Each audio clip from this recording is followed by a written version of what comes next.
Raised Hooligan Podcast, episode 5. I'm joined, as always, by my co-host, Rune. How's it going, man? I am good. Yeah. I'm stoked for tonight's episode. It's going to be a good one. And again, it's always good. Like, we got another. And that's not arrogance. That's just the bands are fucking awesome. Yeah, we got another heavy hitter tonight. We're covering Australia's notorious Spear of Longinus. These guys, not much has to be their legacy and name and reputation precedes anything that we could say about them. They're a legendary band in their own right, but hopefully tonight we'll pay some good tributes to them, because they're one of the I would say the tentpole bands in the Australian metal scene for sure. So yeah, absolutely. Really excited to talk about them. And they're kind of a band that it was fun revisiting, or in some cases listening to some of these releases for the first time. I've been a fan of this band for many years, but as far as visiting their entire discography, I'll be honest, I hadn't done this. There were some full, even like albums that I just had never listened to. So it was cool kind of hearing their progression over the course of their career, from their early days in the pre-Spear of Longinus band that we can talk about, to what they've been doing even as recently as 2020, releasing a live album. So a lot of cool stuff we're going to be getting into this episode. So just some housekeeping. So this is episode 5, and it's been really cool. So we got some really good feedback on our Pantheon episode. I was pretty surprised, because we didn't really know, covering a band like Pantheon. They're not like they're not as big or as popular as some of the other bands we've covered before, but we had some really good feedback, and it seems like we might have even introduced some people to that band, which is exciting, because there's a ton of great material to dive in, especially for fans of Finlandic black metal, specifically US BM. So really excited that was received so well. Yeah, I felt like that one was not going to be as big or as big of a deal as bands like GBK and fucking Absurd. God, I'm sorry, man. And Absurd. My brain is elsewhere. But yeah, it's one of those things where that was pretty much a vanity episode for us. Like, you brought that up, and I was like, I'm fucking down. So I was hoping other people would like them, and I know they have that this word gets used too much, but the word cult. But they truly have a cult standing. But I think that they are I think it was appreciated. I'm glad you guys liked it, because I know a lot of people don't like them, but it was awesome covering them. And I've been listening to them for so long, and I'm good with all their stuff, but I was actually revisiting their material after the episode we did, and then just remembering like how good it was. And then I'm totally changed my mind on Pagan Nuclear. Yeah, you're telling me that. I kind of talked some shit, said it was like my least favorite, but like, man, I revisited it, and goddamn, that is a really good album. There's drum machine stuff, but like, it's insane. It's a bonkers fucking album, man. So it's got some kind of funny parts to it, but like in a good way. But only they could pull it off, and not from like a marketing standpoint. Like, it couldn't have worked out better that fucking Finlandic Werewolf is reissuing all those CDs and stuff. Dude, right talk now. About and merch. Yeah, I feel stuff, like we almost he was obviously doing it before we did our episode, and all those things were in motion. But I feel like we summoned that because on the episode I talked about wanting a couple Pantheon shirts, and lo and behold, this week he posted a couple old and new Pantheon shirt designs. So I was stoked to grab those. Yeah, that was awesome. So they look awesome. They look fucking great too, man. I'm working out a deal with him right now. So I had the pre-orders done, and I think they're already in the mail before the shirt drop came out. And I was like, fuck, I gotta get, because like there's like the logo one, and there's another one with like the first album artwork or whatever. Not the werewolf. It's got like the weird kind of cheesy computer graphic inverted cross. I don't know. That just reeks U.S. black metal to me, like from mid '90s. But yeah, that was a really fun podcast. There's still something magic about that band that I just can't put my finger on. And some of my friends reached out that know I do this because they know my fucking voice, and they were just like, "Oh, thank you for doing Pantheon." They were so Thank stoked. you for your service. And that, yeah, thank you. And that's how this one is. That's how Spirit Longinus is. Like, I fucking love this band. It's another band, in my opinion, flawless discography. I think about halfway through, maybe it's probably a little longer, the second era, but like halfway through they put out an album, and we'll get to it, that was so polarizing on a lot of ways. And I don't remember anyone but diehards complete like saying when that album came out, they were just like, it's weird, but it's awesome. It's so fucking mental. It just like they're so Spirit of Longinus is so bizarre, yes. And I think it's all like I think it's all Camsots. Camazotz. I think that's how you say it. Right. Yeah. So he's such a unique guy, and you can take from them, like, yes, they're Australian metal, so it's rowdy, like Bestial Warlust, Sadistic Execution, stuff like that, Abominator, but like with them, there's a weirdness to it. Even in the rowdy stuff, there's something strange and kind of esoteric. They've always had that mysticism tip. Yeah. Yeah, and it's really unique. They're an extremely unique band, and I think that's how they can get away with doing some of the experimental stuff. And I don't think to them or to him at one point, like, it could have really been considered experimental, because it all feels like Spirit of Longinus. You know what I mean? Like, it's all Spirit of Longinus, like, even when it doesn't sound like beer swilling, fist in your face thrash. Yeah, at their most stuff. Esoteric, they still have that signature sound, which I think is pretty interesting. Yeah, absolutely. It's amazing, man. And they are truly unique. And I was lucky enough to be in touch with two of those guys. I wrote Camazotz and Death Dealer. I think it was. Is that the guy that's Dealer. was in Vomitor? Yeah, that's well, I guess that's his. I guess Vomitor is his band. So let me pull that up on the machine. Well, here it says that Death Dealer. Yeah, I don't know what Griffiths is doing now. From Spirit of Longinus. Have you ever seen Vomitor live? No. I know they played the U.S. probably 10 years ago. I think. Really? I know they played. They did a show at St. Vitus. I'm pretty sure, like in 20. I doubt that. Are you really? Let me look it up. I don't know if St. Vitus would have let them in there. Those guys they're pretty liberal. Let me see. I'm gonna look that up. I could be wrong, but someone told me they saw Vomitor pretty recently.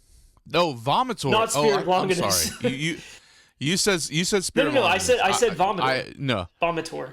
Oh, okay. I'm sorry. I heard. No. They definitely Vomitor. Yeah, Vomitor probably. Yeah, they definitely wouldn't let as Spirit Longinus play at St. Vitus. I don't think that would happen. Yeah, but I'm surprised they let Vomitor play.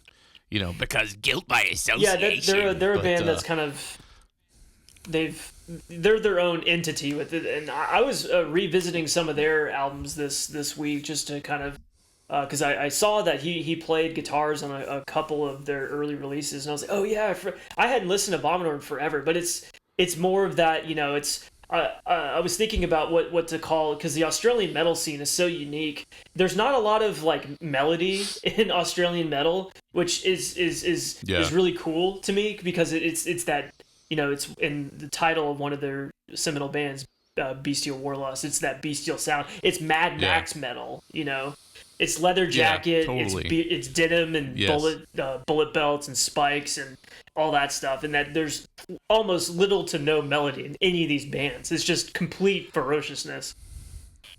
Yeah, and I think with Spirit Longinus, like, they have that sound, but they don't come across as one of those knuckleheaded bands. You know what I mean? Like, it's a little bit different vibe because of the uniqueness, but like. I was gonna bring up Vomitor, so it's good we kind of got that out of the way at the beginning. But like, I like Vomitor. When I was writing Death Dealer, it was I wrote Camazotz because when Natab Brahma came out, it was really hard to find like especially in the States. And there's all kinds of like stories about the record label that originally put it out, but I don't know, it's always drama or something. So I wrote, and I got it from him, and he sent it to me, and we were in touch back and forth a little bit. But I also wrote, because back then, like, bands would put their address on stuff, so like you could write them, and you would get like, I've talked about this before, you could get rehearsals sometimes, you could get new stuff. So like right around the time Vomitor started, I wrote not Lee Griffiths, but what's his Death Dealer, and I think he was out of Spear by that point, but he was like, hey, check this out, it's my new band. And I think it was right when he sent me Roar of War. So let's see, was that the first thing that, I don't know how familiar you are with those guys, but yeah, Roar of War would have been one of their first demos. Was that the first one? Okay, yeah, so he sent me the 99 rehearsal and Roar of War, and I was like, this is fucking crazy, because it sounds like early Spear, but it's a little bit different. It's obviously more thrash. You know, they have the couple different logos and very what do you call it? Wow, Voivod influenced logo and stuff like that, which was cool. And so I was excited, but to be totally honest, I didn't follow their career past Bleeding the Priest is probably their most well-known record. I don't think I think I was done with them by the time Devil's Poison came out. And like one of my good friends, he was like, dude, you gotta check out The Escalation. And I did, and I like it. And it's one of those bands I've been meaning to go back and grab all their stuff. But like I don't know. Like I think I got misconstrued on something. Like there was like when Pestilent Death came out, like I got some promo, and I think it was from Hell's Headbangers, or there may have been a promo, and it was like a bunch of skeletons riding motorcycles, and it had the Vomitor logo. I think I got that fucked up, and I thought that was the cover of the album, and I was like, that is fucking retarded, and I wrote them off. They jumped the shark. I jumped the shark for them, not them. So, but one of my good buddies here, he's like, you are missing out, and I think I am, because it's solid metal. And I was gonna bring this up too, the early era of Spear of Longinus. I think that is some of the weirdest and coolest guitar tone ever. It's like this cocked wah sound. If for you guitar nerds, you know what that sounds like. But it's like if you turn on the wah pedal and you turn it like halfway, so it's like not a full. It's like this bizarre tone that they have. It's kind of Hellhammer-ish, but like something about that tone is fucking crazy. And they had that, and Vomitor has that too. So that was definitely a Death Dealer thing. And I it's cool enough to make me want to like stick with Vomitor. You know, I did get some very, very, very disappointing news tonight, which makes me not want to ever listen to them again. And I am like not being like, I'm glad I just heard of this tonight. I was doing some research. They did this fucking project called Vomitane, where it's like half of Watain and like one of the guys from maybe it's just half of Watain and then Death Dealer. But it's like, I fucking hate Watain. It's like the biggest poser band. Those guys are always been posers since they fucking started. They're trend jumpers, and they've got this band with Vomitor, or two of the guys from Vomitor, or one guy. It's Death Dealer, that fucking dork Eric Danielson, and the other dork Set Titan. And I don't know like how they pulled that off. I guess they're just cool. I don't know, but I hate that exists, and it's just them playing like Spear and Vomitor songs. And I don't know how you feel about Watain, but I think that's the most false shit ever. It's like girlfriend metal, I've never dude. listened to that band ever in my life. Yeah, it's fucking ugh. But yeah, that's very disappointing. And like the logo is half Watain, half Yeah, Vomitor. I'm looking that but up anyway. now. I had no idea this existed. Yeah, very disturbing. Yeah, it's bizarre. No, Watain is utterly false. And I wanted to say this. So, we are the end-all be-all of what is or isn't metal, real metal, and what we say is false metal goes. And basically, it's like we're like Martin Luther nailing the 99 theses, to the door of the church of all the bands that are actual real metal. And if we declare that it's false metal, it forever is false. So that's a false band. Yeah, I mean, it comes with education. Yeah. I mean, you can think what you want, but I don't know, man. I can promise, like, Vomitor is not a false, but Watain is definitely no entry. No entry for Watain, dude. That shit their first album came out, and it was called Rabid Death's Curse. And I remember I pissed off the guy from Drakkar because I told him this sucks. It sounds like Deeds of Flesh. Or not Deeds of Flesh, Defleshed, which is another Swedish band. I think they're Swedish. And he got so mad. He's like, no, this is black death metal. And then I was like, okay, man, like, that's fine. I'll stock it in my distro, but Jesus Christ, dude, this is bad. And everybody loved it. And then their next album came out, and I think they had kind of changed. They kind of, it felt like they were just throwing shit up against the wall and something stuck.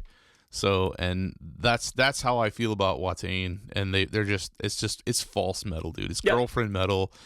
I mean, I don't even. But anyway, I mean, I think they're thoroughly. It's thoroughly known that it's totally false. Like I don't know. Yeah, it's I don't know anyone that likes them. So I don't know. But there could be. I'm sure there's Watain apologists out there. You know. But, probably. I don't know. Ugh, it's so bad, dude. Anyway, so Spear of Longinus. Let's get back on topic to some real. We don't want to go down that road. We could talk about that for like an hour, but. Well, okay. So if we're already on a side quest, let's talk about Equinor. Yes, I wanted to bring them up. That's where they started.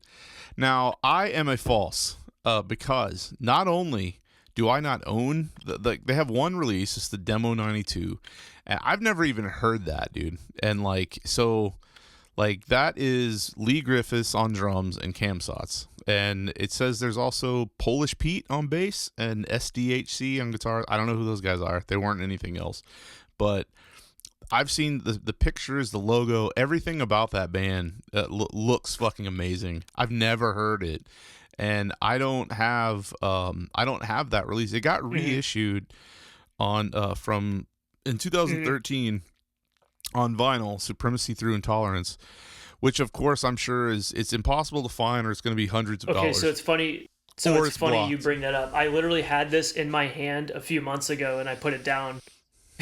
Well, okay, so to be fair, and anyone who's been to this record, anyone that's been to this record, the record store is one of those record stores that is they do price comps. So I knew I was going to have to pay whatever it recently. This is probably blocked on Discogs, so the guy could have been $200, you know. So I just didn't even bother. But I had it in my hand and I put it back. So maybe it'll still be there when I go back. Yeah. I mean, let's see if it's blocked. It says no. It's sold. The highest it ever sold for was $45. I'd pay $45 for that. That's probably what he would have. So yeah, they do price comps based off like what recently sold.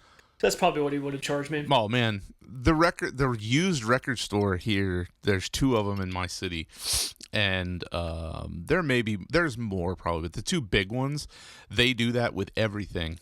Everything they get, CDs, everything. You used to be able to go into this place like that. This same store, this is where I bought my first records when I was a kid that were actual metal. That were like extreme, like you could get Slayer at the store and stuff, but like I bought Show No Mercy and Celtic Frost, 2 Megatherion, and I think Emperor's Return. They were like $1.99 a piece. And they're original pressings, and this was in the early '90s.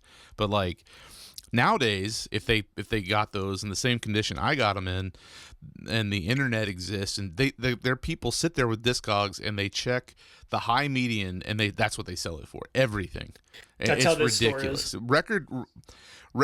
Buying records from a used record store is not. You might as well just steal. People just pilfer it, dude. yeah, just steal it. We're endorsing that. So go steal. So okay, so this is a declaration. If you go to a record store and they do price comps, just steal from them. 100%. Fuck them. I've never heard it called that before. Oh. Price comp? I guess they just compare the price. Yeah, that's what my friend works at a record store. That's what he says. Some of them do. Okay. That's insider knowledge. That's what is it, insider term or whatever. But Basically, they compare eBay sales or listings sometimes. So you know how sometimes people can throw stuff up? You can throw up anything on eBay for any price. That doesn't mean it's going to sell. Yeah. So just because... Yeah, you have to look at what did it sell for. That's what they should be looking at. They shouldn't do anything. It's used records, okay, man. so to be fair, I understand that if you have a brick and mortar location, you have to make your money. But this is such a... I guarantee you, I'm one of the only people, if not the only person in this area that knows who this band is, that would ever buy this. I would gladly pay $40, but I guarantee you he would have been like 150, which I'm not even exaggerating. I've taken up records to him, and he spent an hour looking up, and that's what's annoying about this place. So I mean I'll go in there every once in a while, but I'll pop in, and if it doesn't have a price tag on it, I'm like, fuck, I'm not gonna buy this because they're just gonna rip me off, you know. So they wait until you go check out. So you're buying it at market price. That is lame, dude. That is the lamest shit I've ever heard. At least the two places near me, they will do it for the day of, you know, and then like whatever it is that day, that's what they'll stick a price tag on. I still go in there because I buy like experimental music from those places that like it still costs like 50 cents, and like old country records and shit that are like nothing because it's not cool, but it's like. Yeah, I've never even heard of that before. They just have stuff out on that's like going to a fancy restaurant and it says like, you know, market price. I mean, it's going to cost a little bit more, but it's going to be good. You wouldn't be in that restaurant if you weren't going to spend some money, but I don't want to go to a used record store and do that. That's no, that's the J word. We'll get back on Spirit Longinus, but my last thing is I think they also do consignment. So people will bring in their quote rare records and put them on consignment. Yeah. Dude, people, I call them. It's called they're dreamers. Dream on. You know, they price stuff for. Yeah. You're never gonna sell this Hell Awaits record for $400, dude. You would be surprised. Well, that's a lot, but like I've seen that in these shops, and they there's been some consignment records. There's some cool stuff. There's been some real plebe stuff too, but like people will pay it, man. People come in there when, the vinyl is very popular now, especially a few years ago. You could buy a $300 whatever record that's considered rare, and then like a $50 Crossley flip top record player, and people will buy that shit and go home with the plastic stylus and play their new record on it. There was a record store that had a what is it? That Death in June record that's super rare. Is that Martyrs, the Death of Beauty or something? What is? They had that for $500, and someone bought it. So think about that. I mean, well, Death in June was really pop. Well, they've always been a popular band, and they're a great band, but like they go through these phases where hipsters decide to like them. Like the King Dude crowd came out and they're like, "Oh, we like them," until Death is the Martyr of Beauty. That's the record. Yeah, and then like some type of racial happening happened in the world, and like so now it's not cool. So there's problematic, and they don't know the history of Douglas P. So like they have to say, well, it's got a Totenkopf, so it's problematic. I stole this, but good. Yeah, which I didn't see that was shiny. Years. Oh yeah, what a great. We band, used to I shouldn't, but anyway. So Corn with a K. It was Douglas P. and fucking Jonathan Davis. Yeah, with the corn years. Yeah. No, yeah.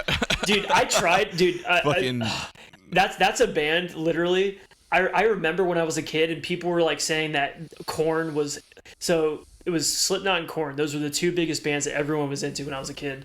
And for some reason, I guess I don't know what it was about me, but I remember like my friends were like, yeah, Slipknot and what was it? Slipknot, Korn, Limp Bizkit, all the Cold Chamber, all the new metal stuff. I just immediately I was like, okay, that's stupid bullshit. It was like this embarrassing. I never liked it. I don't know. Yeah. I don't know why my voice cracks during this fucking podcast, man. It makes me sound fucking like the teenager from The Simpsons. But, oh yes, sir. Yeah. I was having this conversation, a similar conversation with our mutual friend this week, and I was flexing on him because he's a little bit younger than me, and he likes Korn, but he's allowed to like Korn because he hates metal. He doesn't say it, like he hates metal. He likes it, but he hates it. So he's like the most contrarian guy I know, and it's fine. So he likes it. So unironically, and we were talking about Ozzfest and how he likes Ozzfest. I was saying it's always been cringe. But we were arguing about when it started. So in 1992, I say it was the first Ozzfest, and the first 2 years they did it, they didn't put Ozzfest on the concert ticket. And in 1992, I saw what I was told they were billed on the radio as the first Ozzfest, and it was Korn. It was when Korn had first come out. It was Korn, Life of Agony. Oh, wow. And Korn, Life of Agony, and Aussie. That was it. And they played at this amphitheater here. Now, I am not 92.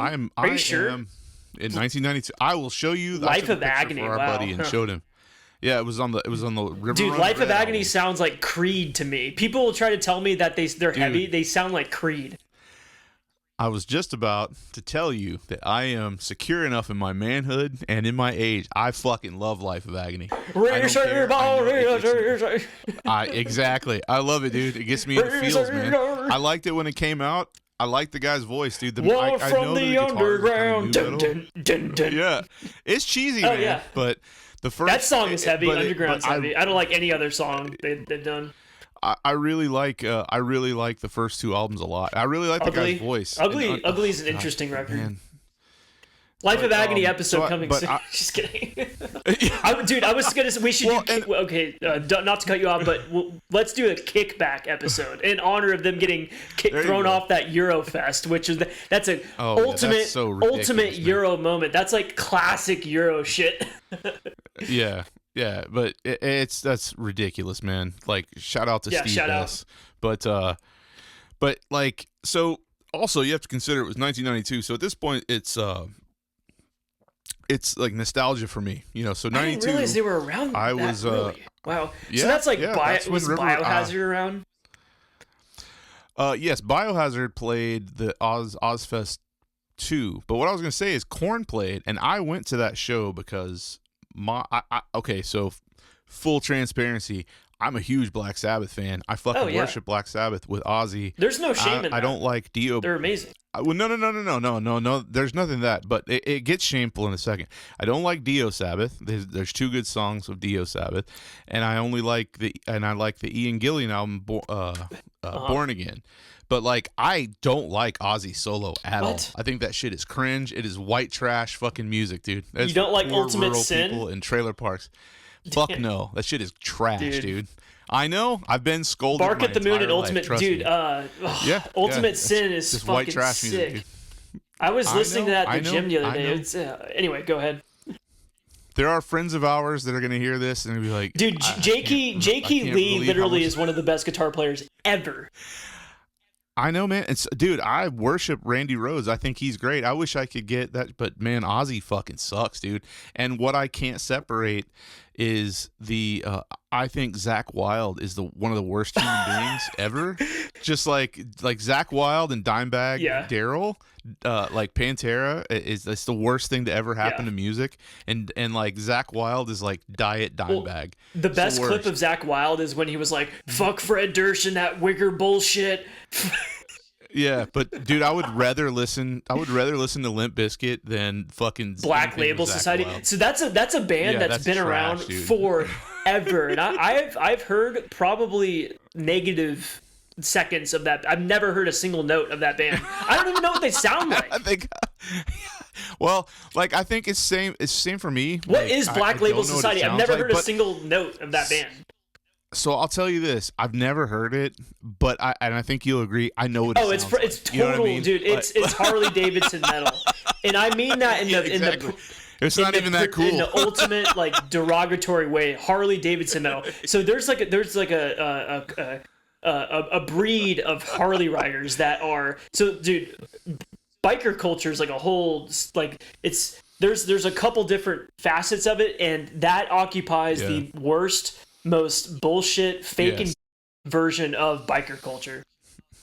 Yeah, I have my thoughts on bike culture. There is nothing wrong with bikers. My uncle was a biker. He was an outlaw biker. But like, and I think that's cool. But like, man, and they don't like you can have a Harley Davidson, but you're not the Harley guy. The Harley guy is the Black Label Society. You know what I mean? Like, it's part of your personality. And like the doctors that have a Harley and they ride around with their chubby wives with the bitch ride shotgun, or if you could see this, the bitch fell off, and like just to be cute. Yeah, but they'll be like a fucking anesthesiologist or something. That's fascinating. They do the same to me. thing with guitars. Yeah, it is like you're cosplaying. Don't you're get it wrong. cosplaying Like, as a redneck. I respect bikers. Because, like, real bikers are the shit, dude. And, like, if you're in a motorcycle gang, you're in a fucking motorcycle game. If you're in a motorcycle club to be PC, that's fucking lame, dude. I get it if you're trying to be cool from the cops, but, like, dude, it's like you are not in Sons of Anarchy. That shit's cringe, too, man. That's ugh. But if you're gonna be an outlaw, do outlaw shit. You know. Yeah, exactly. So I go to this show because I go with. I think my girlfriend at the time wanted to see Korn, and I wanted to see Life of Agony. And who am I to say I'm not gonna go see Korn because they're fruity? But yeah, so I went and like she was like, "Are we staying for Aussie?" And I was like, "Fuck no, dude, we're not." Yeah, staying what for era Aussie. was This shit that? Sucks. What album? 92. It might have been. No More Tears. No More Tears. The one. Yeah. Yeah. That album is so bad, dude. But yeah, we went and we left. And dude, okay, so Live Agony played I think they played 3 songs. They played for under 20 minutes. They played River Runs Red, Underground, and what's the song that they had This Time, the one they had the single for. And that was it, and they were gone. And I don't know if Korn played that much longer. But like, because I went to the back, because I was like Mr. Contrarian, like my chick, like she was up front. You know, I was 16, so it's like, whatever. It's crazy. So 92 and Korn was playing? That's crazy. 1992. I will when we get off the phone, when we get off this, I will text it to you. I'll text you the ticket stub, because 2 years later, or it might have been the next. I think it was a couple years later. They did. This was the second version of Ozzfest, and it was Biohazard, Sepultura on the Roots tour, Danzig for Danzig 5, Oof. and Aussie, yeah, and it was at a different amphitheater. It was an outdoor amphitheater, and that was awesome. Like, because I'm a huge Danzig fan, but 5, dude, I was gonna say, so, but I still went to go see love him. Misfits. I cannot get into Danzig, like solo. I What? can't. I've tried. What's wrong with you? I can't Really? get into it. First 4 albums, man. You only can't need get 4 into albums. it. He's got so much trash Yeah. after that. Oh man, I thought you were a Danzig guy. I mean, that's No. fair, I do. Man. I like Danzig in the Misfits, but I've tried to get into Danzig, like Lucifuge and all that. Yeah. I don't know. I just can't get into it. Maybe I need to revisit it. I get it. It's not for everybody, but it's, man, I thought you liked them. Okay. Knowing the other stuff that you like outside of bass black metal and stuff. I like I'm the surprised you image don't of like- Danzig. okay. They're cool. Yeah, it's great, but like it's gotta be the original lineup. Okay, what do you think about Sam Sam Hain? Hain's awesome. It's basically Danzig. Sam I know Hain's that, great. but I know that's a it's contradiction, but I don't know. Well, it's still got the death rock.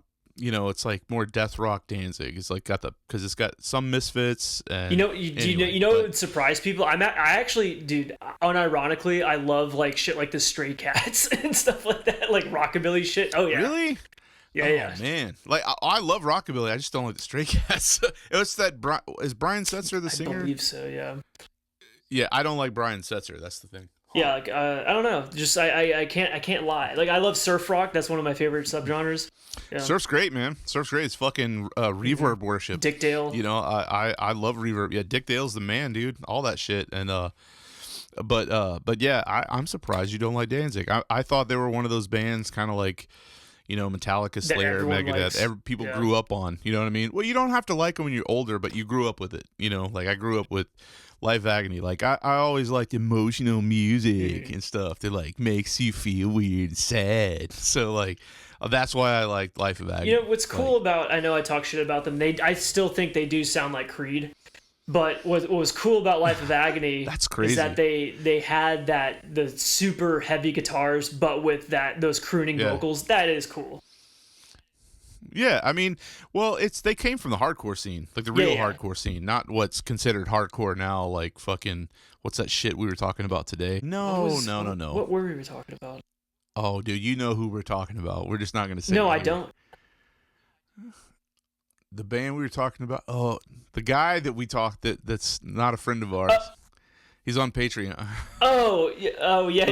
Yeah. But the bands that guy likes. Oh yeah, that's like fake, fake skinhead. Yeah, that's like, and there's nothing wrong with that band, but that's not real hardcore. That's not the hardcore. Well, it's not a real. So they market themselves as like a skinhead band. They're not. It's. I don't want to get into it, but they're. Yeah, the skinhead thing is a whole different. It's so, dude. It's like bikers. Yeah, I've seen people like real skins listen to reggae. It's like fuck off. no, they don't. No, they don't. Rude boy, but all that shit. No, that's not what it is. But anyway, so at the same time, 1992, so while I was watching Life of Agony, this band. Yeah, let's get back to Spirit of Longinus. How is that for a fucking segue, dude? I'm a consummate professional. So if anyone has that material and it's a really good rip or anything, maybe send us a message. We could work out like a trade, or like if you have an extra copy, or maybe we could do a fan club edition, if you know what I mean. Wink, wink, nudge, nudge. Because that stuff deserves to be, I guess. I mean, have you heard that stuff, the Equinor stuff? Yeah, I haven't. Is it's it fine. good? I mean, I like Spirit. Or is it unlistenable? If it's unlistenably raw, then it's not worth having just to collect. But it's like I don't even. I mean, I want to say it's like it's not on at least the version I heard. It doesn't sound any worse than the early Spirit of this early-ish Spirit of Longinus stuff. Maybe a little bit more raw than cult metal, but not too much. All right. Well, yeah, that's what I was expecting. So, man, I bet it's great, though. I would love to hear that, and I would love to have it.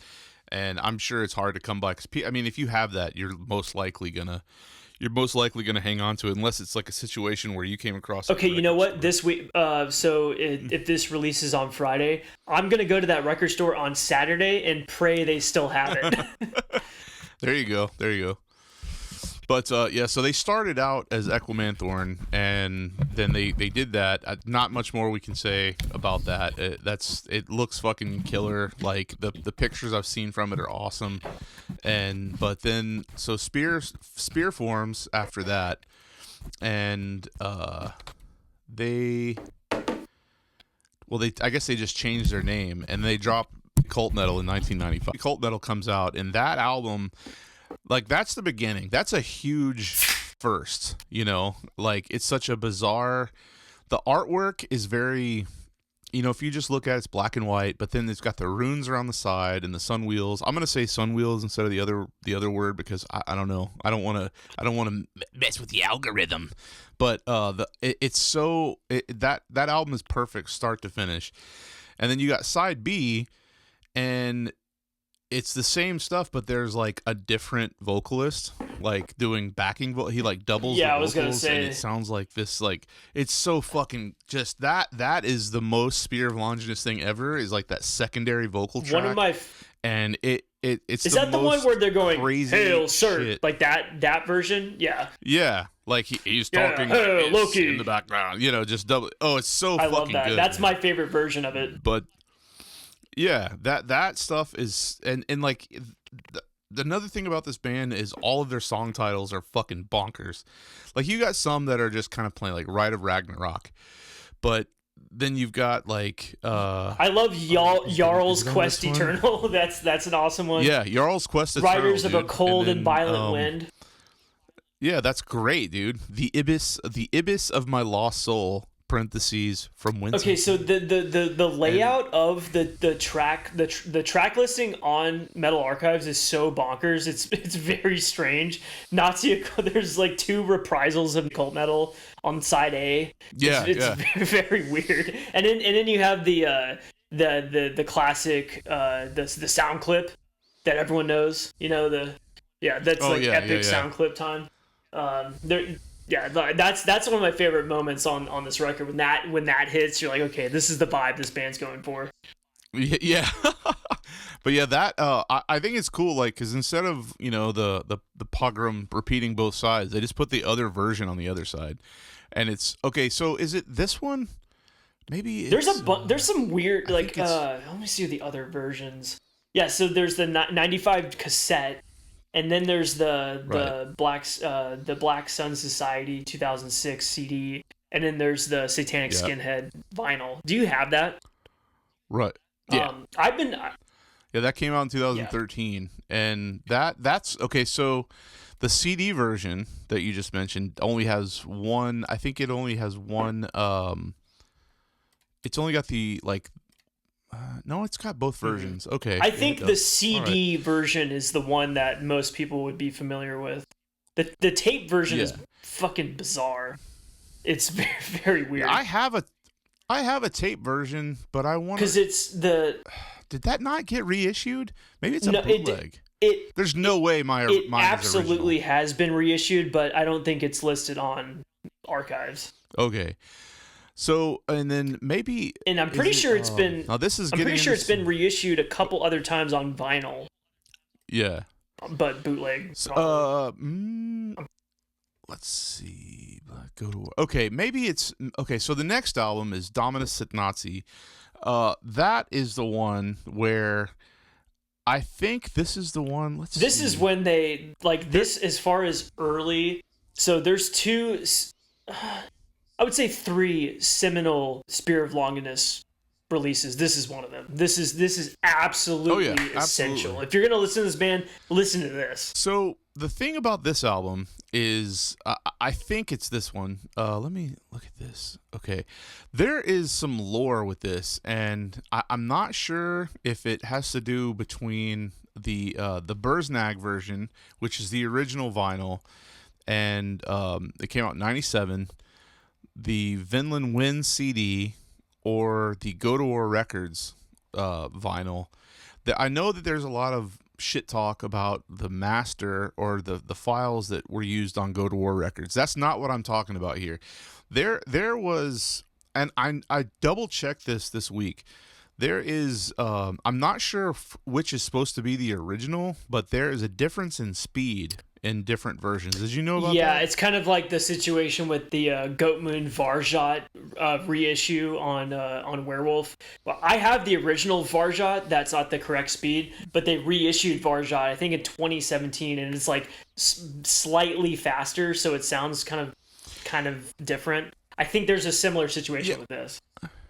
Yeah, it's noticeable though, because I beat it. I have them. I have the analog versions, but I got the digital versions, and I'll have to recheck it. And I'm not sure which one is the real one, and I don't know where that disconnect came from, because like Darker Than Black has done it, in on vinyl and CD. What is this fucking 3-disc version? Yeah, I'm looking at that. I've never seen that. I don't know what. Oh, is.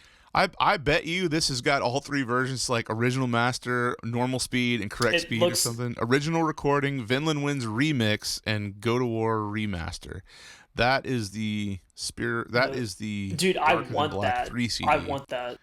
250. That sounds like the essential version to have. Well, because see, I thought that I know a lot of people were really pissed off about the Go to War remaster. Do you remember that shit? They were like, "Why did I buy this?" Like, people have been mad at that. Dude, the amount of fucking crazy story shenanigans that record label has gotten themselves into is kind of funny. But I do remember that. But like, yeah. I always thought it was. I figured it was gonna be bad. It was bad enough to where it wouldn't warrant. But like, Darker Than Black wouldn't have put out a subpar project or subpar product. I wonder like if it was unlistenable. I wonder if it was almost like because. Kamazotz has to have been he obviously was involved in these releases, so I wonder if it was just him going like, you know what, it's out there as a version, just release it because that's a version that exists. I don't know. he could have approved the Go to Right. War version. You know what I mean? That could be, because I heard that. And when it starts getting to be like a he said, she said thing, I just tune out, because that's just bitch shit, dude. That is women drama, dude. That and it's not the bands and it's not the labels, it's the fandom. It's the over eager fandom. They're like, well, this should be like this, so this is not right. And you know, you've got the quote unquote expert is just some newcomer. Yeah. You know, and then That heard like a YouTube rip, and then all of a sudden it's it. Yeah, so I don't really know what the full story is with that, and I don't really care. I mean, I do care, but I don't care about the drama, you know. So All that matters is these songs. that's Songs are interesting. extremely like, this is some of their best material. Yeah, that album is so fucking rowdy, man. Dominus Nazi, I think that is some of the best artwork ever. I've always wanted a T-shirt of that. I think it's fucking incredible. Like, it's so fucking crazy. I remember, so that came out in '97. I remember going to a festival in the United States. I think it was in '98 or '99. It was called the November to Dismember. It was in New Jersey, and there was a guy there with a fucking Dominus Nazi shirt, and I was like, holy shit, where the fuck did you get that? He was with some skins, you know, so they were in the know, you know. So, but like, I think he had gotten it from the band, and like, because there weren't like any, I don't know if there were distros in America making those shirts, but it was legit, it was real, you know. But that art is so fucking killer.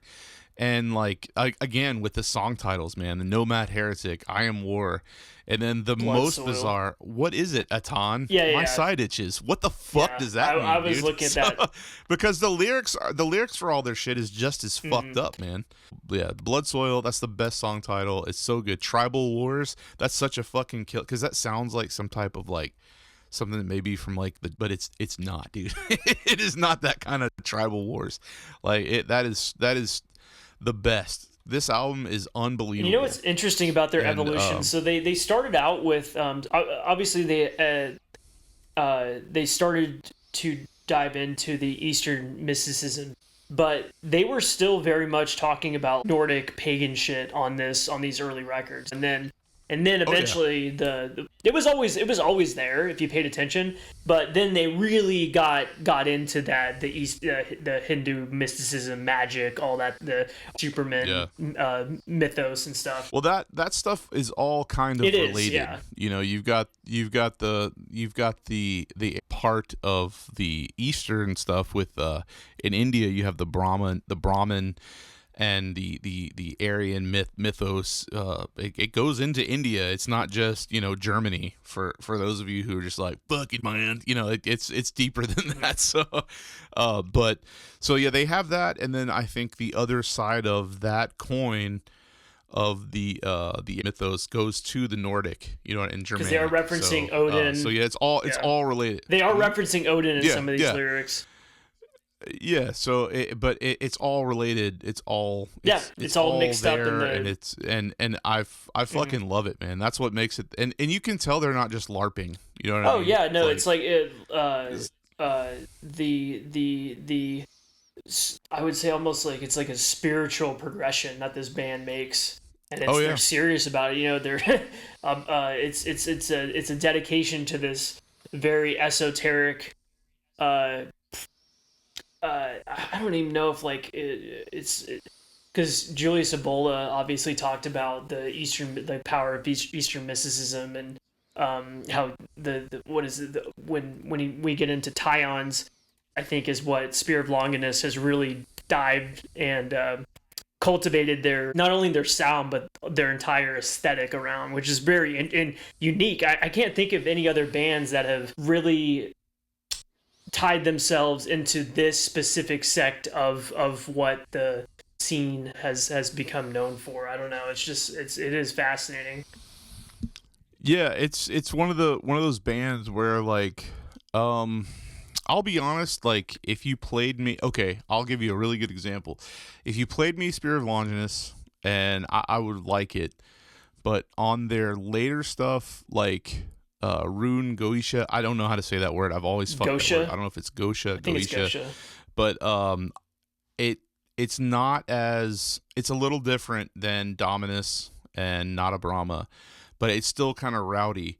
But if it wasn't for the content, and I'm not talking about the National Socialist part, that's cool and all, but it's interesting, like the lyrics and the presentation. It's because it's the weird, bizarre Spirit of Longinus presentation is what keeps it that interesting. And the content of the lyrics and everything else surrounding just the music, because some of those songs are just like 2 riffs, and it's very simple, but it's like the vocals, Camazot's vocals and the lyrics and the presentation and it's not just, singing about fucking I'm white, I'm fucking in the forest with woods and here's a couple of German words. They've never it's really, really they've never been shit. a band that's been just that, which gets boring really quick.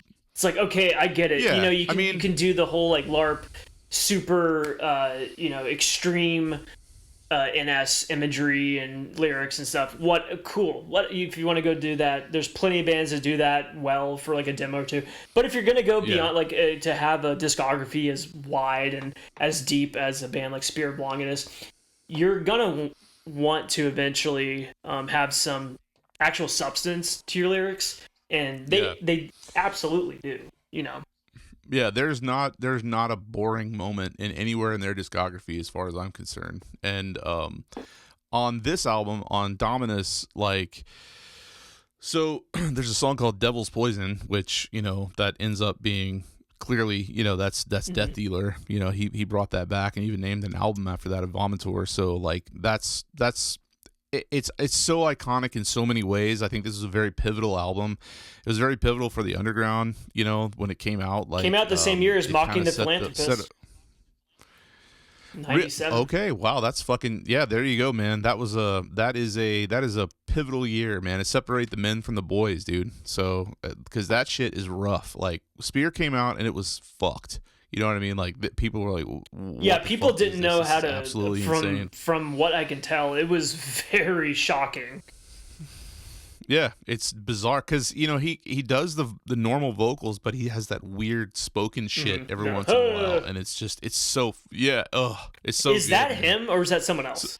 Is that Camazot's? Okay, that's him. Yeah, that's him. Well, except for on Cult Metal, it's that Rurik guy on side B, but that's him on that. Yeah, it's all Camazot's. Because GBK also has that same. They sometimes break into that you will be. I love that, dude. Anytime a black metal band does that, Kaz. I fucking love it. Oh yeah, it's like it's like this satanic oration.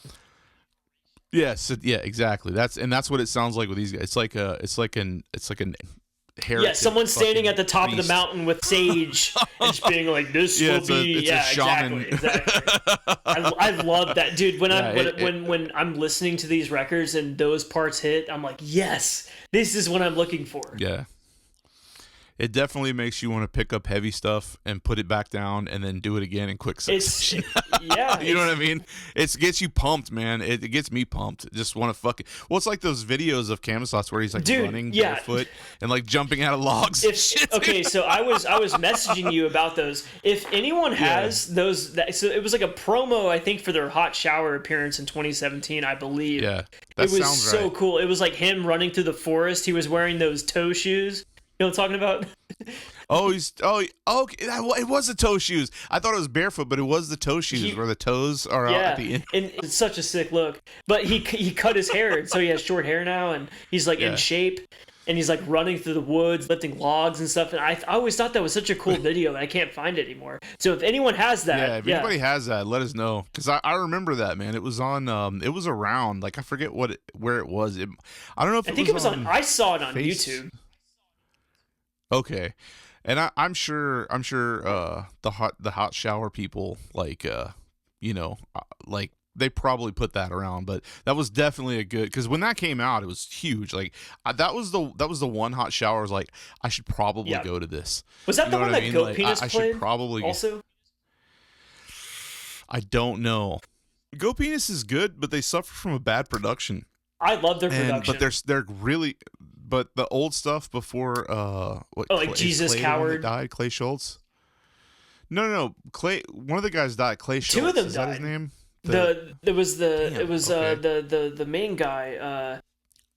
I'm a poser for not. It's think that's Clay. Sabaoth.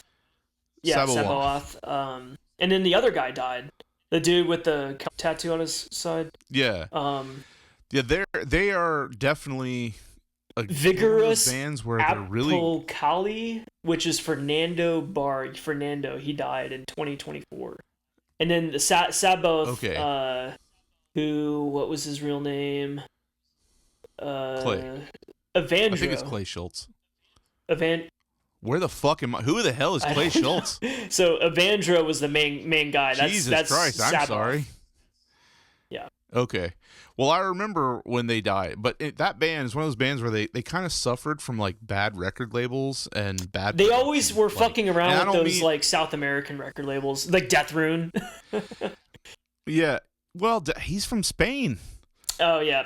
Because I have that's Death to Mankind. Wait, I think isn't Death Rune Death to Mankind? I have no idea. I just know that. So I think everyone, I think I for some reason am blessed. I have ordered. This was back in like 2012, 2013, 2014. I was ordering from Death Rune like crazy. Always got my stuff super fast. But I've heard horror stories about ordering from them. Like, dude, it's been 2 years. I never got my package.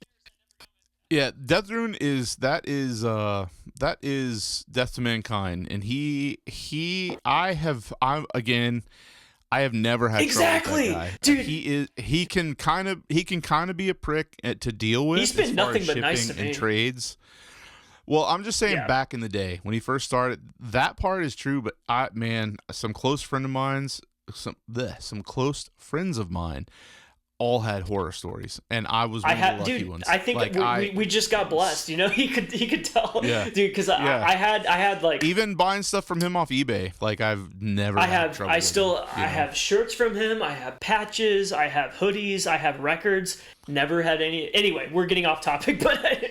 I will say this about his shirts. They fit a little snug. They fit a little small. But to be fair, they are Eurofit, and we have the what do they call it in America? Like I guess it's vanity size. Well, it's just so this is a Eurofit. This is a large, and it fits like snug. Lonsdale. Yeah, but you're skinny. No. You're not skinny, but you know what I mean. You're in shape. You know, I'm shapes. Like I'm a big dude, but I'm not. You know, but like so like an extra large for America is like really big for Europe, so you know what I mean. But to be fair, when I'm in Europe, I'm towering over everyone. I'm 6'3", so it's like I'm like walking around and like everybody's shorter than me. So I'll order a large from Europe, and it fits like a small from America. I don't know. It's like it's a constant existential crisis of like, what size am I? Yeah, it's. I don't know. I'm sure people will duke it out in the comments because people get really. I used to make fun of people for being weird about. Oh, dude, people are so annoying about it now. It's like you're getting fitted for a suit now. You have to. If you ever sell a shirt on like wherever eBay, people ask you for all these. What are the measurements of the neck hole? I'm like, dude, fuck off. Who cares? Well, okay, so I used to talk shit about that, but man, nowadays it's like $30 for a shirt sometimes, so it's a fucking small investment. You know what I mean? And I don't want to get a shirt and pay $30 for it, and it just hangs in my closet because I have so many of those. And it's for me, it wasn't ever about the fit. It was about the arms. Like they kind of stick. Like if you put your arms at your side, the fucking sleeves stick out still. You know I like that. I like that. No, like. I don't like because it's almost like snug. okay, so this is. Please tell me in the comments. Would you rather? Because I have probably 400 T-shirts. So would you rather a shirt when you so let's say you're ordering from. I'm in America and I order from a European country. I'm waiting 2 months to get a shirt. I'm thinking about it every single day and I finally get it. Would you rather it be too small or too big? I know my answer. I would rather it be too small because it gives me something to look to achieve. I would rather it be too big. Yeah, because then that means I can grow into it. Because I don't know, but like okay, so I need to look at these brands. Like I can't say the name of the brand or the name of the company because it would be bad news. But I was wearing one of these shirts earlier. It fit perfectly, but it's very expensive. I was given the shirt because I used to work there, and it fits perfectly. I really like Gildan black. Is it Black Hammer? Yeah. Gildan Hammer. I like Gildan Hammer shirts. Gildan used to be They've shit. gotten better. But I like Gildan Hammer. Those fit really good, and they don't fit like man. The thing about buying them too big is they look like a fucking dress on you. So from there they went to Natab Brahma. Now that's the era I got into them at. I remember when Dominus Nazi came out, and I don't think I had it. I didn't have an original. I got it in a tape trade when tape trading was a thing. So I wrote from a flyer. I wrote Camisats, and I can't remember what happened with Berznag. Like, people said they got raided. They're a German label. They got raided, and all this stuff. I don't know if that was people. You could just say you got raided back in the day, and that just meant you ripped a bunch of people off and quit the scene. But I'm not saying that's what happened with Berznag. But I wrote Berznag, and I didn't get anything back. So I wrote Camisats, and I think I eventually sent him some money. And I was after Dominus Nazi, but he was like, this is out now, Natab Brahma. So my copy of Natab Brahma I got from the band, and it's that album is so I mean I think you said this earlier, like that's like pretty much the pinnacle. That's like that's Spear of Longinus. That's their best. What do they sound like? I would give them that too. It's quick. It's 25 minutes.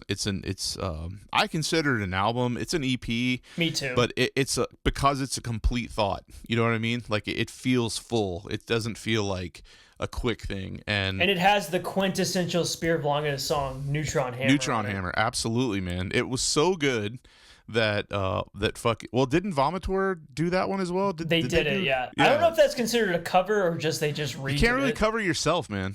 I mean, so I think so he did a version for Vomitor. I just think it's a fucking middle finger. It's like, hey man, these riffs fucking rule. This song's badass. Neutron, I'm upset that I didn't come up with the phrase Neutron Hammer. You know what I mean? Like that's such a fucking punishing fucking album title, and then it's got and they spell it wrong too. I don't think neutron is spelled correctly. I think it's spelled with it's spelled NUTRON. Yeah. So they Vomitor may have spelled it correctly. Like based. That would be kind of based. Mm-hmm. So like we made it our own. but yeah, this is their peak. Yeah, I think so. I think so too. It's it's so bizarre, it's so weird, but at the same time without trying. But like, I mean, there's a song called Zeal for the Law, for the War, for the Day of Vengeance. That's so fucking weird. Now that song's only, well, that's 8 minutes long. It's the outro. Yeah. Like that's a crazy fucking song. It's got everything, represents the band. It's got the crazy metal. It's definitely Australian, and it's got the weird like weirdness, the weirdness of Camisats. Now, is that the same one where I think on the original it's not listed as Demoniac? Like they did Demoniac, a Blasphemy cover, but it's like just part. It's like, well, we're just gonna use Demoniac as like the intro for this song, or did they? Because I remember that might have been on Dominus. You know what I'm talking about? Yeah. Like the Blasphemy song. I think that is. I know I think that is on Natab Brahma. Yeah, on the original version, I don't think it's listed as Demoniac, but later versions it is. It's because it's kind of split up into it may have been the song that we were talking about, the Law for the Zeal. Let me see about this. Yeah, it is. It's Demoniac, and then / Zeal for the Law, for the War, for the Day of Vengeance. Yeah, they like on the original version, like my CD doesn't say Demoniac, and I'm like, okay, these guys just playing Demoniac, and like I didn't know if they like changed the lyrics, but yeah, that album is so perfect, and the artwork is strange, and I just love everything about it. And I hate to say that it's their pinnacle stuff, but it kind of is, man. I mean but I think it's definitely it defines their sound. So absolutely, I've always thought of this as an album. I know it's an EP, but to me this is one of their, and we can talk about like, okay, so is it less than just because it's considered an EP? No, not at all. No. Like some bands, like Ultimate Material is on an EP. Oh yeah. And it's in these, like, this day and age, like what is it? Rain and Blood is around the same length, and that's considered a full length. 3 minutes longer. That's one more Slayer song. So I didn't realize that Darker Than Black reissued this on vinyl recently. I don't know how that sounds. I'm squirrely with vinyl these days. I don't have it on vinyl. I guess the first vinyl version came out in 2012, so that's not that. I don't know. It came out on Deathrune, so that's. I will say I don't know about his vinyl. But I'm weird with vinyl. We've talked about this before. At a certain point, records just started to sound shitty, and that's because of the plants, and they're just not doing as good a job with quality control, because it's all about it's about quantity, units. Yeah. But I haven't heard a vinyl version of this yet. But I'm curious. So I was doing some research on this album today, and I saw that it came out on vinyl, and because I had that CD, and I was like, well, I don't need it again, you know. Is the record label? Sorry to interrupt, but I was just looking at their. Is the record label Black Sun Society? Is that Spirit of Longinus? I was wondering that. Let's look. Because it says unknown for status. It probably is, but no it also, information. It could be one of those things where it's like a group of people, like an international thing, where like it's probably it could be Camisats with Darker Than Black and maybe another guy putting money together. The only band they've released is Spirit of Longinus. Oh well, yeah, probably is then. Okay. And plus, I mean, Black Sun Society is that box set that they came out with. Yep. So which on we can talk about that. Yeah, we'll get there. But yeah, Natab Brahma. I mean, there's not much more to say about it. It's very simple, straightforward. It's Spirit of Longinus. It's the first. It was my introduction to them as far as physical media, and I was like, holy shit, this is insane. It's because you hear it, and I'm used to getting. Even thrashier bands and stuff. I hate using the word thrash with them, but it's very thrash influenced. But like, you think of just like spikes and leather and inverted crosses and all this shit. But you get Natab Brahma, and it's just like this weird, like tribal kind of like artwork, the original artwork. Mm-hmm. And it's just, I mean, and then, well, even the reissue, like with that weird bull or whatever, which is probably a Brahma now that I think about it. I think that's a bull, a Brahma bull. Yeah, it's almost like an iron cross. But yeah, like that's it's just not standard black metal. I wouldn't even call it Spirit of Longinus a black metal band. I wouldn't even. They're just I don't even like calling them a metal band. I don't even know. It's one of those things where it's a genre. It's a thing into themselves. It's metal music, but it's so bizarre, and I hold it in such high regard. I don't even want to put it in the retardation that is what metal has become. Yeah, there's a certain ghetto that metal occupies that when you throw a certain bands in it, it almost feels, it's an insult to them because it's like, we talked about it. Yeah, man, metal brotherhood, metal. Like, no, this is a whole nother thing that is meant to be taken serious, and you almost have to study these releases to fully appreciate them. Like, well, it you have to listen to it more than once to really get the understanding of it. There's a lot of nuance that's going on. Yeah, I mean, and which is a great thing. That's what makes it timeless. So, and it's so special. Everything about it. I mean, so NUTRON HAMMAAAA is probably pretty straightforward. That's like their single of this release, I'd say. But I mean, like that's probably the most metal song. But like the rest of them are fucking bizarre. You know what I mean? Like their production is interesting because their production gets really good at some points, and then it gets really bad too. Yeah, I love it. I like it in both ways. It's so fucking good, dude. So, and then you got the outro to that album is probably my favorite. The Interplanetary Warfare and the Attack of the Culture Heroes. It's just like this one riff, and then like some like weird like feedback and machines, and it's fucking awesome. I don't know, that everything about that album is kill. And then the intro is the chanting, the E-I-O yeah. It's fucking and that's cool to start, because that almost sounds like it would be like an outro, but they use that. This band always throws a curveball. They do the thing that you wouldn't expect a what you would consider a black thrash band to do. They do the esoteric weird move every single time.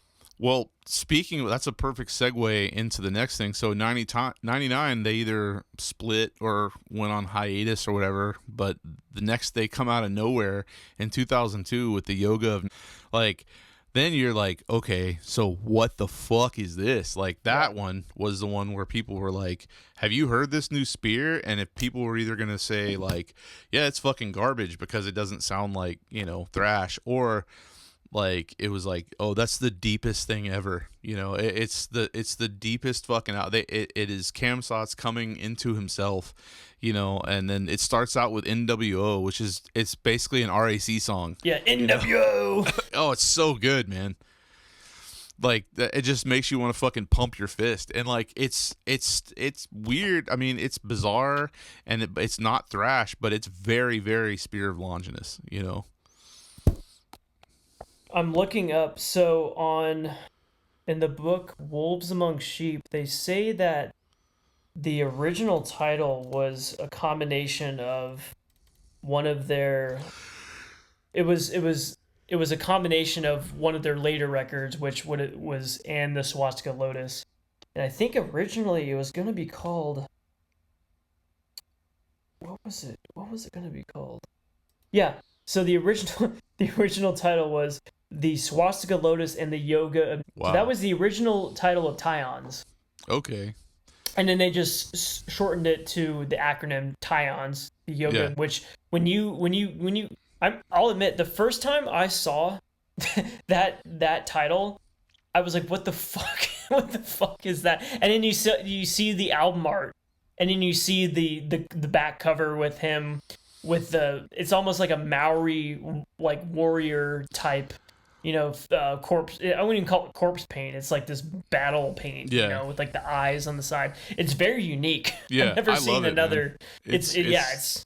But then he still had the gauntlets, and I think he had the mead horn, and it's a interesting combination of the two ideologies coming together. So this is when they fully went straight esoteric, bizarre. The parts of so in the book Wolves Among Sheep, they talk about kind of the recording of Tions. Apparently it was a really rushed recording. They only had like a couple days in the studio, so the album was basically, they only had a limited amount of time to record this, so they had the material and they had to get it recorded. So what comes out is this record. So I think the record is, I don't think it's the full vision of what they wanted, but it's stood the test of time. As like, when you go back and listen to it, it's very, very unique. And I think it's that having limited, there's always the thing where it's like, okay, so if you have unlimited amount of time in the studio, that could be a bad thing. Yeah. You know, whereas like you can be you're your own worst enemy, where you go back and edit and change a bunch of shit. And when you have only a few days, you just have to get that material out. So obviously they had they wanted to get that kind of like RAC. This is when that sound started creeping into their music, because previously they just had like the death thrash and with the mysticism thrown in. But this is when you start seeing that RAC influence creeping in.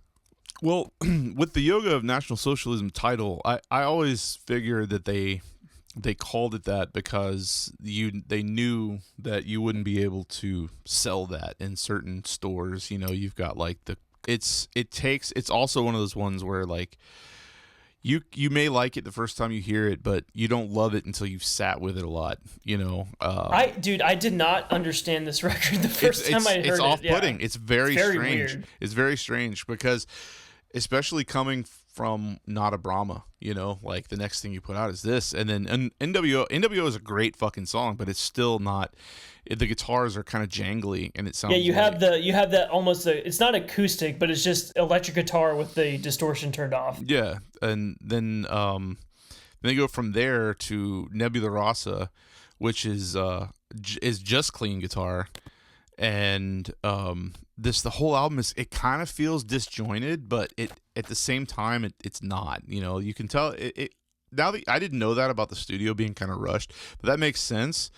But it's so weird. This is probably the weirdest thing they ever did. It's the most experimental, possibly. I don't know, like, because there's like, there's that weird fucking song, Baggy Black, Not So Blue.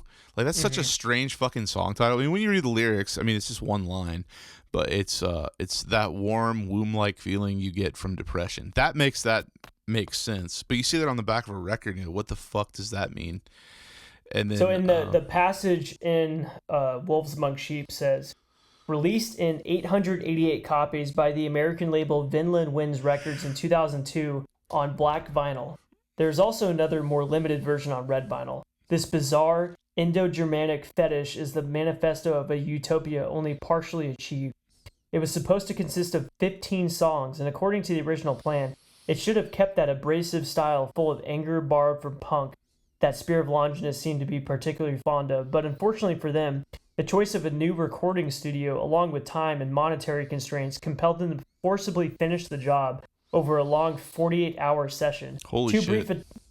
Too brief a time to nail the imprint and style they were looking for. The end result led the band to scrap a third of the recorded tracks, while a mix of that is too soft and clean and devoid of that particular necro bite, distorts the entire work. Their disappointment mingled with the knowledge that they had an unsatisfying work on their hands can clearly be perceived by the simple fact that Spear of Longinus decided to release an album while mutilating the title they had chosen. Although many had already found the meaning of the acronym Tions odd, it was actually only a fragment of the overall vision.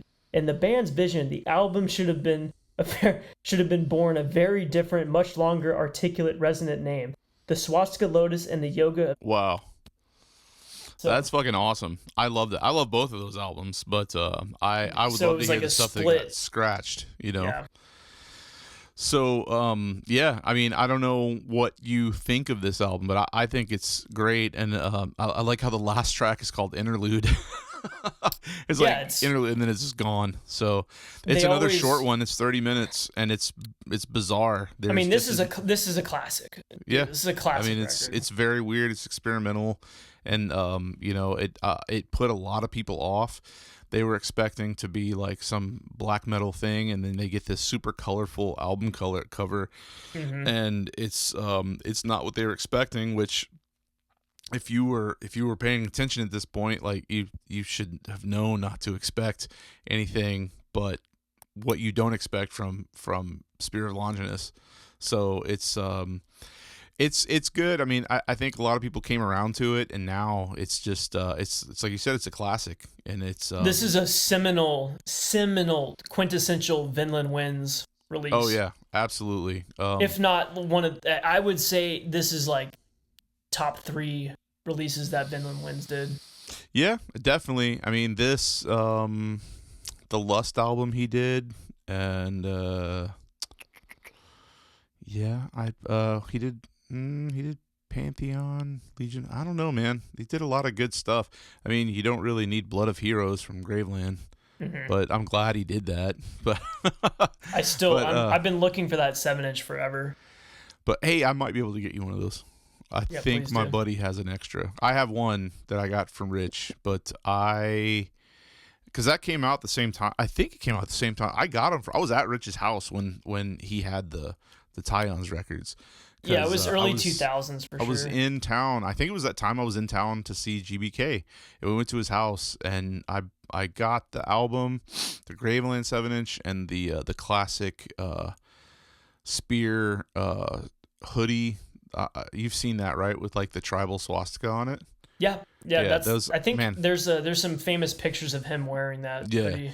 Like that, I got all that in the same trip. Luckily, I was driving. I drove to New York instead of flying because I had to carry all that shit back, and I didn't want all that stuff to be fucking just destroyed on the plane. But yeah, I'd say it was definitely a pinnacle release for. I know Rich was stoked on it, man. So because I mean, obviously everything about it was perfect, but and it's for still him, like we're talking about it in 2026, so it's still it has a legacy. So now, it's a very, very interesting record. I don't guess there was a different mix, man. I'm shocked that stuff hasn't that the rest of that session hasn't come out. It's probably that bad, or he just doesn't like it, or the rest of the band just didn't care for it. So, but it's there's not a lot you can say about it more than it's a fucking weird journey. It's a weird trip, and it's kind of disjointed feeling at first, but it grows on you, and it's really, really good. And it's the record that has that's the one on Metal Archives that has more than one review. It has 2 reviews. So yeah, it's in 79. That's bullshit. It should be 100%. One is 80. And the other one is 77. What the fuck? Yeah, these people are... Fuck that website, man. Ugh.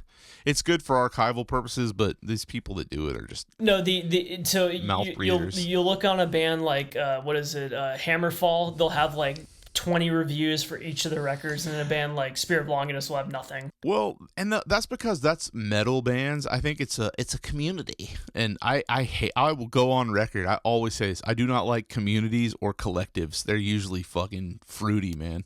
So I don't like those. So it's a metal community, and I get like heavy metal, the heavy metal community, and okay, that's fine. Heavy metal is very inviting, but like black metal is not that inviting. And so, but I know that there's just as many black metal people on there as just standard metal enjoyers. So, but yeah, but the maybe reviews, it's just that people don't want to review this shit. I don't like reviews. That was the part I always skipped in zines too. I don't care what some asshole thinks about, because there's only like 2 or 3 people. If they tell me a band is good, I actually can trust them. Because and this goes for all of my friends, and it's definitely true for movies. There's only 2 or 3 people, you're in this list, who tell me this movie is good, and I believe them. And because everybody else, they'll like, I'm shocked at some of the bullshit that some of my closest friends like. From Tions, we went to, it goes to Black Sun Society, which is a very... that's a beautiful release. I have the original box set, and damn, like I'm so jealous. I'll send you pictures, man. This is one of those times where I could have taken pictures and shown them, but like that shit is so killer. Like I think I was like a consumer and it's such an eager fan that I never used the patch or the stickers. Like they're still all in there. But that 7-inch box is so unique, and to me, and this is probably just me, but sonically, I think it's a nice. I was gonna say. Probably gonna say the same thing. It feels like a natural progression from Tions. It's so weird, but it's perfect. This is their best sounding material. It sounds so good. Yeah. Listening to all their stuff and then hearing this, I was like, whoa. Dude, the first, the Conspecti Di. Yeah. Or Conspecti Day. Yeah. That, dude, this shit is heavy. Yeah, it's killer. Like, it's very heavy. I'm glad that it got reissued as one album, because forever it wasn't. It was just the 7 inches. 3 7-inches. And I'm all fucking weird with that box, because like it's so like it's in this nice box, and you have to take them out, and you have to get fucked up and everything. And it's not like a collector thing. I don't want to fuck up my nice releases. It's a really nice release, and each of the 7 inches are beautiful. Like they're really, really cool art. It doesn't look very black metal, so to speak, or even Spear of Longinus. Like it's just very strange. And you've seen pictures of it, right? Yeah, of the original box set. Yes. Like the colors and stuff. It's a beautiful release, and to put that out in 2004, like no one was doing that back then. Like the one that's the Apocalyptic Ancient Noise, that 7, I think that's the middle one. It's like kind of green. It's green and white. It looks really weird and Celtic almost. And then you've got the one with like the pyramid and the book on it. And what's the other one? I forget. I think I have the patch for that. I used to have this old Spear of Longinus patch that was like it was white, the white background with a green border, and had a guy on a horse It says Spear of Longinus and Runes. You know what I'm talking about? That could be it. I want to say I'll have to look at mine. I think mine it's just a logo patch. It could be weird. I don't know. Okay, so the one you're talking about that's green, the guy on the horse, that is the cover that I was talking about. It's Apocalyptic Ancient Noise. The middle 7-inch. It's like a tribal horseman, and there's like a Celtic knot around it. I got that from the dude from Casvir's Blood. Kvasir's Blood, yeah. Kvasir's Blood, yeah. I got that from him. A while ago. Possible. This was like a long time ago. I'll have to look at the. It doesn't have a picture of the patch on. Dude, I used to have the sickest. I had the most sketch patch vest you could ever imagine. So my dad, dude, he found it and he was like, "What is this?" And like he like sold it at like a yard sale. Why did he sell it? He sold a sketchy patch vest. I still think about, dude, I had some of the sickest patch. I had the old Thousand Swords. It was the knight. I had the spear of Longinus. It was a bootleg, but the red circle, the kind of swastika looking thing. Yeah, that was the back patch. Oh wow! But I wore that to class. I never got into patches, man. It's one of my things. I mean, I'm of the period where it was like popular before it became fashion. Not saying that yours was fashion, but it's definitely fashion. Like there's like normies, they sell pre-patched vests at like Target with like cherries and shit on them. You know, like it's a fashion statement now. No, okay, so I'm not saying anything bad about it. It was never my thing. I love so people might get the wrong impression from this podcast. I love metal. That's like obviously like I love metal. I hate what it's become. I fucking hate it. Oh, me too. That's why I cut my hair. Yeah, I used to have long hair too. I was a long hair. I have not had long hair in like over a decade. I can't bring myself to do it because I do not want to be associated with that. Exactly. That shit. Exactly. My hair was almost to my waist, and it was coming to the point where I didn't want to be associated, and okay, this is cucked. I will say, I was dating a really hot girl, and she self-described, "I'm a smoking bitch." And she was Italian, and she lived in my same city. I don't know what she was doing, and she just told me one day, "You look really good with shorter hair." So I did it, and but it was a good thing. It was a good thing. Life improved after that. I stopped getting treated differently in public, you know, like because I'd like to think of myself as above average intelligence. You know, I'm not the smartest man in the world, but I speak well. I'm educated. I'm not a fucking beer swilling moron Neanderthal. It's just like beer and metal. That's not me, dude. That's not me. It's never been me. But I've been into metal my entire life, and I hate what it's become too. I don't want to be associated with fucking beer swilling fucking idiots that are just that's their personality. Is just that, you know, and it's sad. It's very sad. It's very sad what it's become. Okay, back to Black Sun Society. This it's 3 EPs, and that's how it started. Now, luckily, it's all on one record or one CD, depending on the version. But it was. Do you think that this demo? Is it technically demo stuff? I just read it was like 3 unreleased 7-inches. Yeah. So it was like material they have been sitting on. But what was so interesting is that this is some of their best recorded, or at least sonically. I don't know if there was like remastering that happened, but fuck, it's possible. Dude, it's so heavy. It's definitely like, remastered for CD. The Nemesis or the original stuff. So dude, the Nemesis, the disc or 7-inch, it's sonically so fucking heavy compared to some of their earlier material. Heavy, and I mean like it's they have that like the there's like a chugging quality almost, which is not present. It's the most brutal of the material. You know, you've got Conspecti Day, and then you know the Death Blow, Bloodletting, Pagan Darkness, and World of Shit. That all those song titles just sound like brutal, you know. So they're probably all conceptual, you know. Apocalyptic Ancient Noise, is a little bit more. That's esoteric. the one where they redid Nebula Rasa from Tions, but it's acoustic, which is fucking awesome. Like I go back and forth on which version is my favorite, but it's really bizarre, that one, because you got these super long song titles, and like Long Voyage of the Ubernauts, or as it used to be known, Phil's Long Voyage Back. Now another side quest here, a Jarl's quest, if you will. There was a band from Australia called Long Voyage Back, and I want to say I had their albums and I didn't really like it. I don't know if it was too weird or if they were just strange or experimental. I'm not sure what Long Voyage Back means. If someone could help us out with that. Full disclosure, it's almost 1 a.m. where I'm at, and we're getting a late start tonight, so I'm tired and brain melted. But I'm not sure, and he says in this song title, Phil's Long Voyage Back. So I don't know what that is, or if he's just referencing that band, because they're also from Australia. Do you have any idea on that? It seems like an inside joke. Yeah, it could be.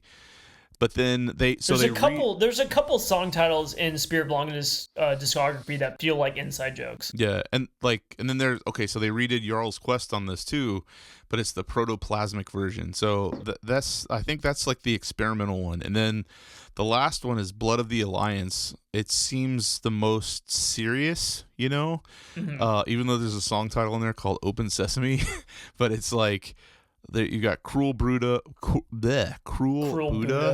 Atomica Egypto, which they played live on the what's up? Oh, no. One of my favorite things is when a band does a slash.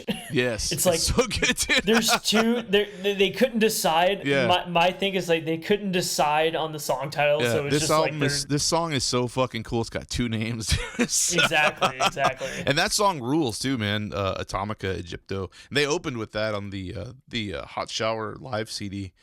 But the box is amazing. Is that the Fortune 88 one? Fortune 88 Golden Palace, which is such a crazy fucking. I'm sure that's an inside joke too, man.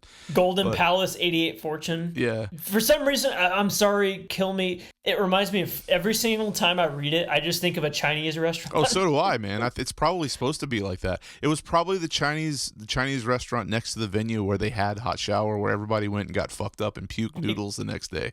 You know what I mean? They probably got kicked. Spear did that. So you have the you have the album, like where it's everything in one, like a long form album, right? Where it's not the 3/7 inches of the Black Sun Society. Yeah, I think that's. I mean, I love the box set. Don't get me wrong, but like I don't sit around and listen to those 7 inches anymore because I have the record and the CD. I think I like that stuff so much. It's one of the rare things I have on all 3 formats or 2 formats. It's so much better to listen to it all in, because it seems like more of a complete idea that way. It's a really bizarre album to listen to like that, like because it does feel disjointed when but it's good though. To it all at once. Yeah, but it's good. So so from there they went to Nothing Is Forever and Forever Is Nothing. I listened to that one. I might say this is my least favorite of theirs. If I had, they're perfect discography, but it's probably my least favorite. There's nothing wrong with it. It just doesn't have a lot of things that stick out that much for me. I don't know. What do you think about this one? I was waiting. One of the ones that you're not familiar with. No. I was waiting to talk about this. So this is a rough list. I do not like this record.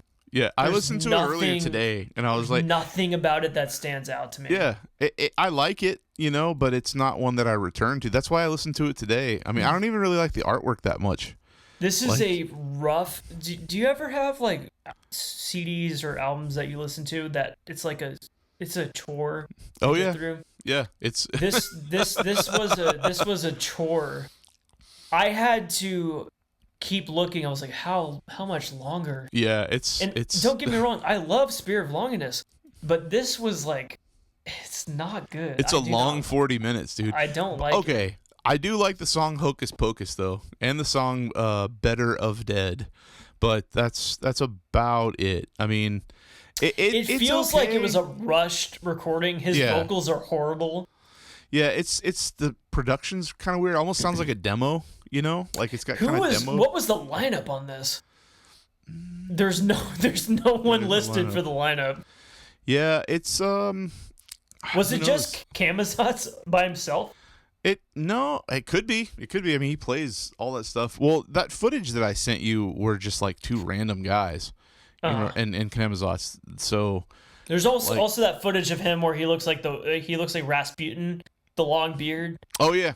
With like, this was the era when the band kind of dissolved. It was just him. It was just him, and then he hired people out. But it's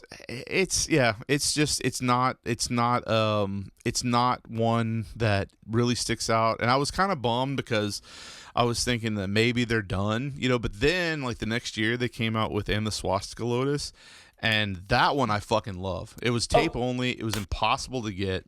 Not impossible as in literally impossible, but it was hard to get. No one in the States really had it. You had to get it from Forgotten Wisdom, which is a great label, and he's in France, and he's put out some good stuff. But that tape was, I don't even know, is it no, I guess I'm looking now. It got reissued as a different name, Kefera or whatever, and for obvious reasons. But, it is so that going from Nothing Is Forever and Forever Is Nothing, which is a hard listen. I love the title though. The title's great. It's just not interesting. We're probably not going to talk much about it because that was the one I most recently listened to because I was like, is there something that I'm missing? That's why I listened to it today. And I just there was nothing that stuck out. It's like, I heard some people say it has some RAC influence, which I don't really hear. They're reaching, man. They're reaching. It sounds like throwaway S.O.L. songs. It sounds like a throwaway demo album. I don't get why this is considered in their discography. Like why this is considered a full length. Like, yeah, I don't know. But yeah, the Swastika Lotus is a good comeback. Like that one. There's a song. Go ahead. And then I immediately followed up with And the Lotus. This is fucking sick. This is what it's almost like and hear me out. It's like a spiritual succession to Natab Brahma.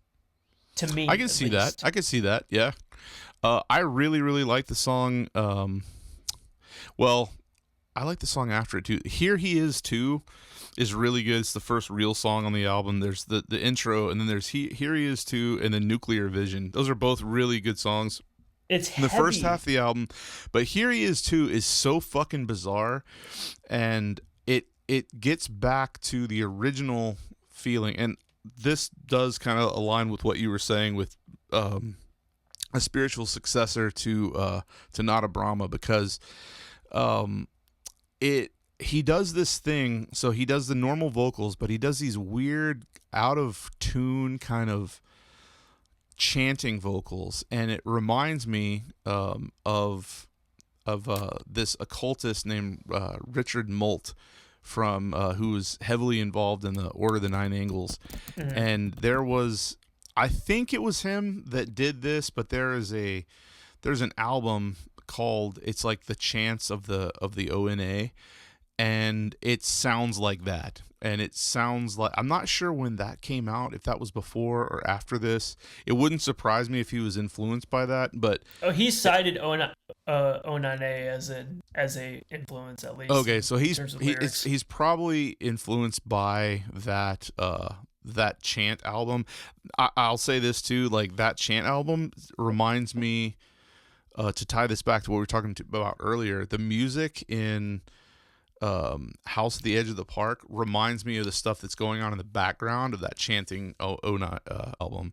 So okay. It's very, very strange. Like, I've actually taken and layered them over top of each other, and it's really fucking creepy.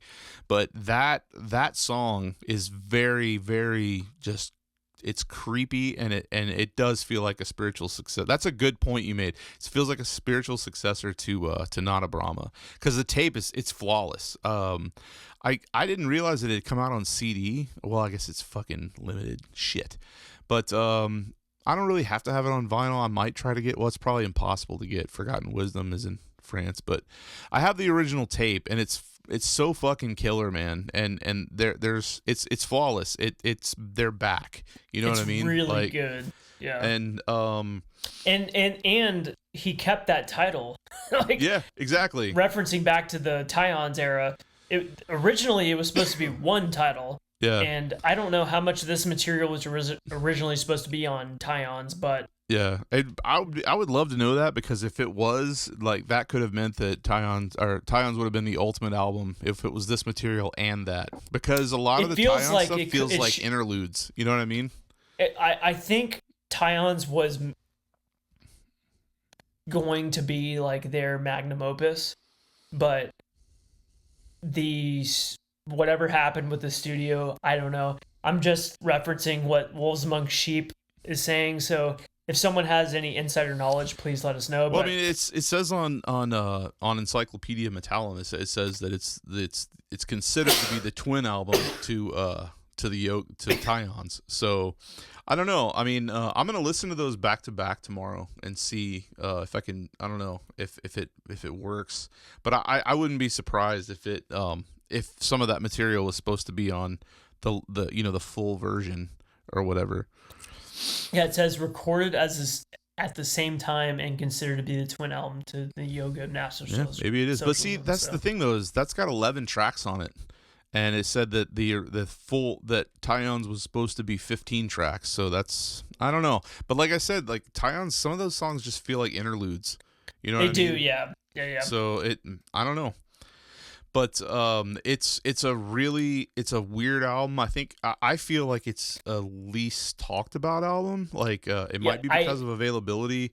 No one ever posts about this or talks about it, but it's definitely like one of their heaviest. Yeah, and I say that like it's fucking heavy. Yeah, like this and the material in Black Sun Society are their heaviest. Yeah. It's their heaviest material. God damn it! I'm gonna have to listen to Black Sun Society again, even if it's just the first part, just because you keep saying that. And I believe you. I don't think heavy when I think of that album, and I need to revisit it.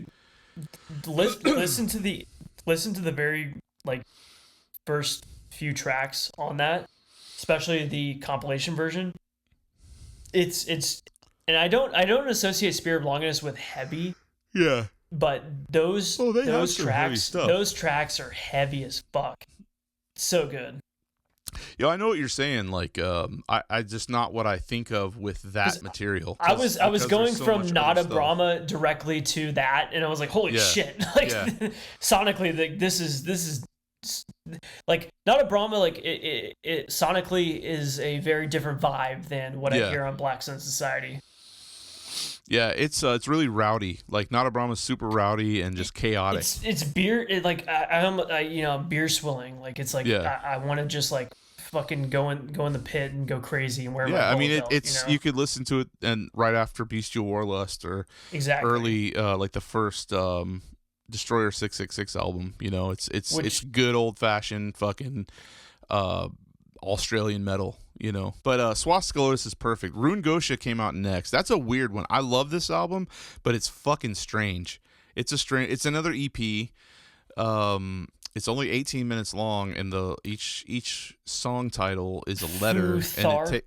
Futhark, which is a runic alphabet. Like there's the Elder Futhark, which that might be the Nordic one, and then the Germanic Futhark. I get them mixed up. I'm not a true fucking heathen, sorry.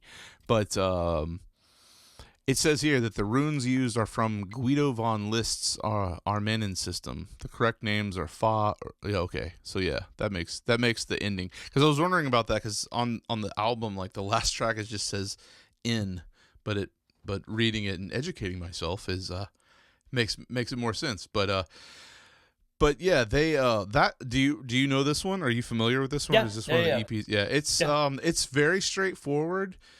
And the production on it's raw. Yeah, it sounds like a demo, just like Nothing Is Forever and Forever Is Nothing, but it's way more memorable than Nothing Is Forever.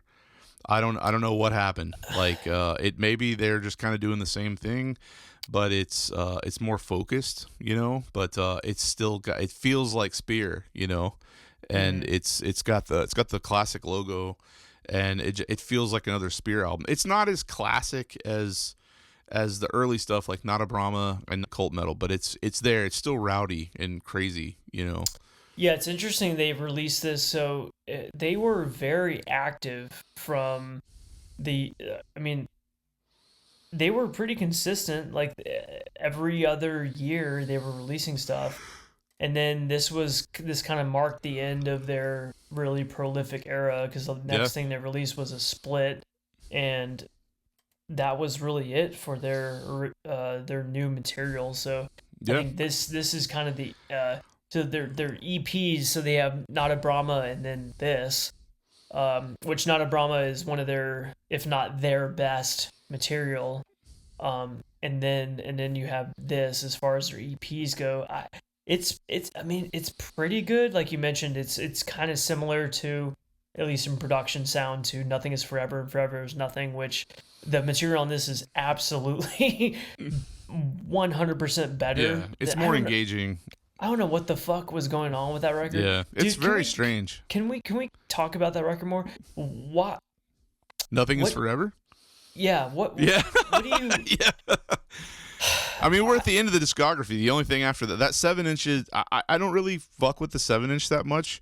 I have it, but like I don't listen to it that much because the rebirth of it's okay. Luciferian Light. And luckily, those tracks are the bonus tracks on Black Sun Society, so it's like you have that, you're good to go. And then they have the Dominus Nazi Rehearsal, and then the Golden Palace 88 Fortune live CD. So yeah, we can go back and talk about Nothing Is Forever for sure. I mean, it's not interesting. It's got a weird cover. I don't know what's going on with that cover. It looks like a fucking hummingbird.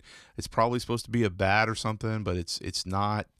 It doesn't look very Spear. It just says S.O.L. It's got like an alien thing on it. Dude, I don't know, man. So this was like, dude, I can listen to the most nothing like albums, demos, and I can get something. I got nothing from this. Yeah. I listened to it 3 times in preparation for this episode. I just was like, what the fuck is this? I did not get what they were going like. My theory is this was just Kamazotz by himself. I could see that. I just think it was just him. Obviously there was no like record label breathing down his neck trying to get a CD out, like, come on, like, yeah, you know, you hear that sometimes where it's like, I just had to get something out. So I don't think that was the case. Like, why commit this to their discography? Like, this just feels like all throwaway material. Yeah, I mean, it says it's been I didn't know it'd been remastered. I mean, it makes sense that Darker Than Black reissued it, but like, I didn't know it was remastered. I'm curious to hear what that sounds like. It's not going to change. It's not going to make the material more interesting. There's no bonus tracks or anything, but I have the original CD, and I just kind of forgot about it. I've maybe listened to it 5 times. Today I listened to it digitally. Like, I ripped it and listened to it in my car just because it was like, it was a nice afternoon. I was like, maybe I'll enjoy this. I didn't. You know, it was a chore, like you said. I was like I parked the car. I was like, fuck, dude, I got to finish this because like my least familiar one, maybe I'll like it, but I'm not into it, man. It's not interesting. So I mentioned on our Pantheon episode, I have like I have a bunch of woods by my house that I will walk out and listen to music to. So I did that with this record. I'm like, okay, so maybe I'm not in the right mind space to fully appreciate this. So I threw this on. I was walking out in the woods. I was like, dude, this is bullshit. I don't get what this. I don't understand this record at all. Like, what is this? I don't get it. It feels just like it's like stunted. It's like there's some like germations of some cool ideas, because I've seen some people say this is their RAC album. No, it's not. Which I'm like, no, it doesn't sound like that at all. I've seen that multiple places. Oh, this is their RAC record. this is not RAC. This is. You really don't like this album, dude? I don't. No, because I love it. no, I really like Spirit of Longinus, but I do not understand what this record was about. Like, why? Well, it says that. It says that. What was I just looking at? Rebirth. Did he do everything?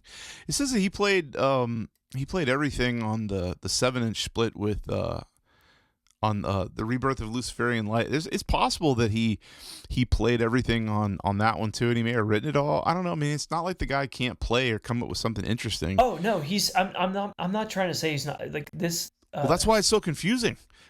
Yeah, it's not good. I just so from anyone listening, I don't want you to get it twisted. I love Spirit of Longinus.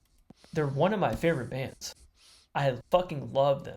But what was this record? Yeah, like, it's very strange. This? I do not kind of an understand anomaly. it. And it's the only one that doesn't really fit. You know, it almost tarnishes their discography because I was this last week every day I listened to at least one Spirit of Longinus release. Hey, I did the same thing. I didn't even plan to do that with you. And yeah, I don't think we never plan it. We just automatically we're actually high agency, and we're high agency, and we just assume that each other is going to do the homework. Yeah. So, listening to their discography was a joy, but listening to this, it stuck out because I'm like, what the fuck was this? It does not make sense because when you go from, I went from Black Sun Society, which is some of their sickest like metal material. Like this band is, so when I go for a specific, like if I want to go for a metal, vibe, I don't go for Spirit of Longinus first. But when I was listening to Black Sun Society, I absolutely was like, holy shit, this is like horns up, like fucking like metal, But you immediately go into Nothing is Forever and Forever is Nothing. And I was like, this is not, I don't know what vibe they were going for in this. Was this just like, hey, I want to record, I want to just like get something out there? Because it seems like one of those albums like you hear about in the 80s and 90s, like bands do to like fulfill their contract. I know that's what not I was getting at earlier. Yeah. I know that's not the case here, but it's like, but man, and it's what it feels like. It feels like it's not. I mean, I know they weren't in a contract with someone, but like, god damn, dude, that is fucking terrible. So it's not terrible. I still say the band has a flawless discography, but I just don't care for this one. It's my least listened to. I hate live albums just on the whole, and I like Golden Palace 88 Fortune more, and I hate the artwork. I think that's the ugliest artwork in the world for that fucking album cover. Kramer. Is it? Yeah, I'm pretty sure. It's just it's one of those things where they just lost it for. I mean, every band does it. No one has. Usually most bands have something that it's not quite perfect, and that's their one. That's the one thing. And if it wasn't for everything else before and after it, I would say, well, that's the end. That's why I heard that and I was like, okay, so they're pretty much done. But then they came out with Swastika Lotus and they kept going. So I don't know what happened. Year, which is so interesting for these type of bands. Usually I don't even want to okay, so I know S.O.L, Spirit of Longinus. And as black metal, that term probably should have died sometime in like 2000 because all the best classic NSBM stuff came out in the 90s in Poland. Oh yeah, Temple of Full Moon era Poland. Like that's the shit. That label, that subgenre, I'll call it subgenre. Yeah. So, but yeah, the Greek scene. We should probably cover the Greek scene. And Wolf Knocked, back to those guys, it's Guy. Like, he had a band, I think, at one point, and he's been in other projects, obviously, but for the past few years, he's been on this kick of, like, doing this crazy... There's all these rumors going around that some of the albums are completely done on synthesizers, and I don't know if I believe that. Some of the guitars sound a little too real, but I don't know. I don't care.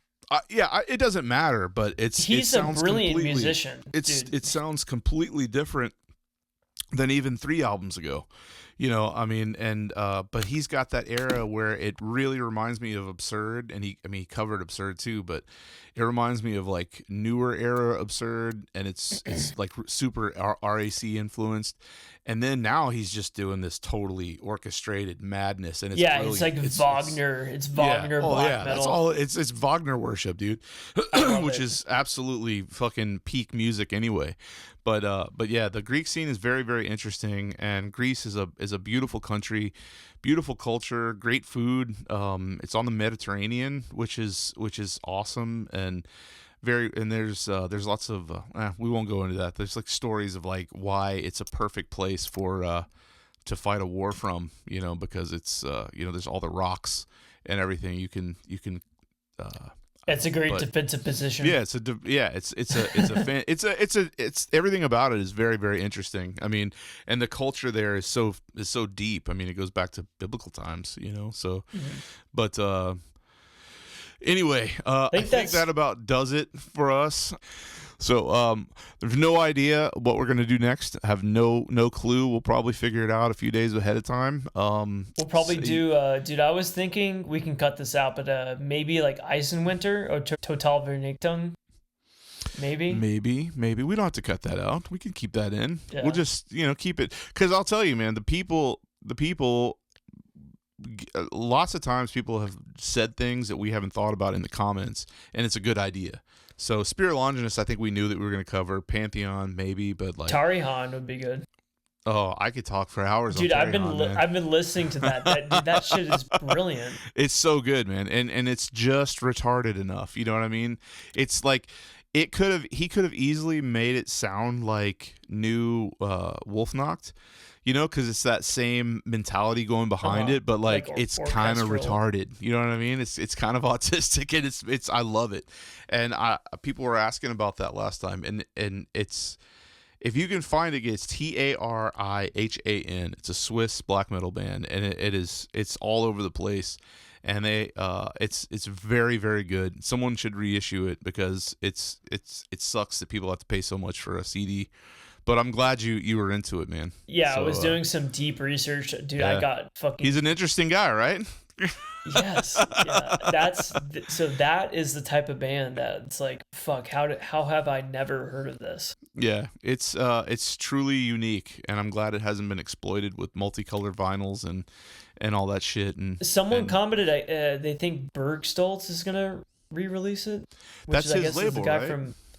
It's the guy from Eisenwinter, I think. I don't know. That would be ideal. I could be wrong. Some of the usual suspects, if you know what I mean. Yeah. So that would be great. Yeah. I mean, we could do I don't know if they don't have a long enough discography to do. It's just one LP. Yeah. I mean, they've got some other stuff he did, but like one full length. But if we did a serious deep dive on that record, that would be awesome. Yeah, that would be truly autistic, man. And because there's a lot of shit going on in that one. There's like, he like does like black metal covers of like Wagner songs and stuff. So we could go deep in the history. It might get a little long-winded, but I love it.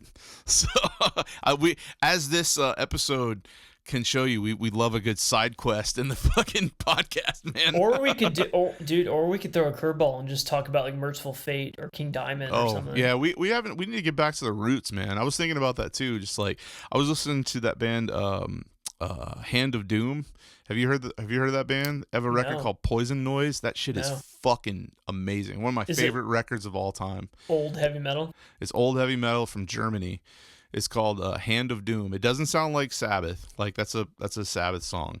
But the guy sounds like the Count from fucking Sesame Street mixed with Danzig. And it's just old clunky heavy metal. And my friends on Long Island respect the fucking clunky heavy metal. That's the best shit. But it's German Poison Noise. I think someone eventually reissued that, like Shadow Kingdom or something. But you should definitely check out fucking Hand of Doom. It's old heavy metal, and that's where my heart is these days. I don't get excited about new bands. Like bands like Wolfnacht put out new stuff, but like man, like I am forever interested in old clunky heavy metal. And there's Do you like Paul Chain?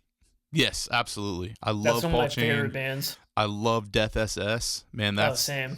We could do a fucking episode on Death SS. That would be in Paul Chain. That would be fucking phenomenal. That's some of the best Italy, shit ever. shout out Italy. Yeah, Italy forever, man. Absolutely. Ginzo, my Ginzo brothers on I'm not Italian, but I've got some Ginzo brothers. I'm allowed to say that. It's like my G word pass. My Ginzo brothers on fucking Long Island, man.